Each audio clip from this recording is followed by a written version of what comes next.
The views from up here are, I don't know, pretty freaking spectacular to say the least.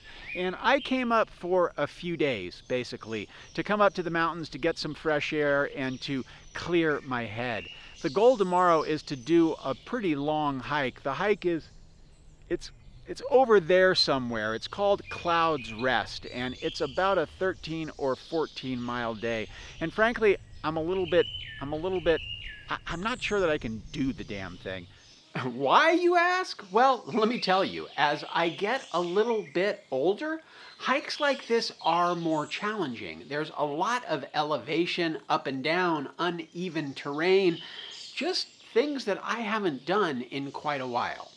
Logistically, you're going to need to allow at least an hour and 15 minutes to get from the valley floor up to the Sunrise Lakes trailhead. It's quite a drive. So be prepared for that.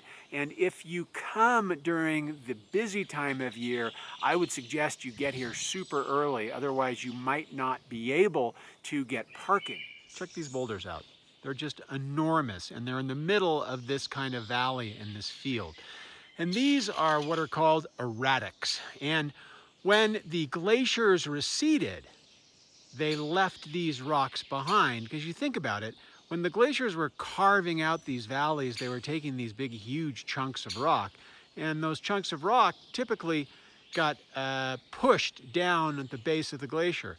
Well, when the glacier receded, this is what was left behind. Our friends, the erratics.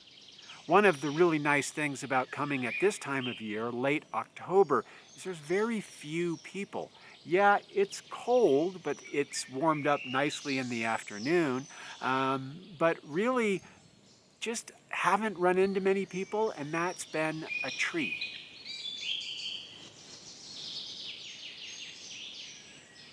So I'm not sure who built these stairs, but boy, am I thankful. Look at this nice sweeping curve.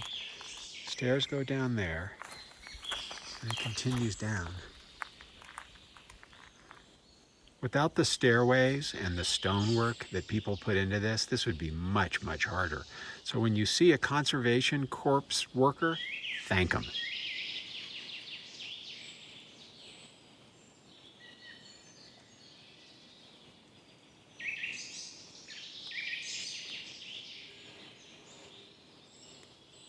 The incredible view from the top of Cloud's Rest, it gave me a complete view into Yosemite Valley and all of the mountains that surround the valley. And it is a fabulous look at what a huge piece of granite the Sierra Nevada is.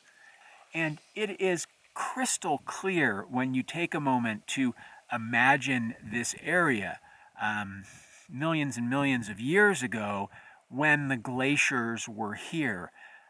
Up on Cloud's Rest, you can turn in a 360-degree view, and everywhere you look, you can literally visualize where the glaciers were, and you can see these beautifully formed glacial valleys.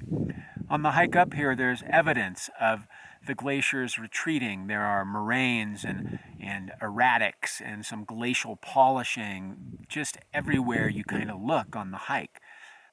I made sure to bring food and enough water and layers and all of the other things that you need if you're going to do a hike like this, because this is a long one. And if you did get tired or something happened and you got in a little bit of trouble, you want to make sure that you have what you need to spend the night out here if it came to that. Luckily for me, it didn't come to that. I was able to make it back to the car with plenty of daylight. The hike did take a little bit longer than I thought it would, and there were a few young kids passing me by, but hey, that's all right. It actually gave me a little bit extra time to slow down and enjoy the scenery. And when I returned back to the valley, Yosemite Valley, I still had daylight to enjoy truly one of the most spectacular places in North America. So it's getaway day and it's time for me to head back home. Whatever you do, get yourself here to Yosemite National Park. It is an incredible place to come visit.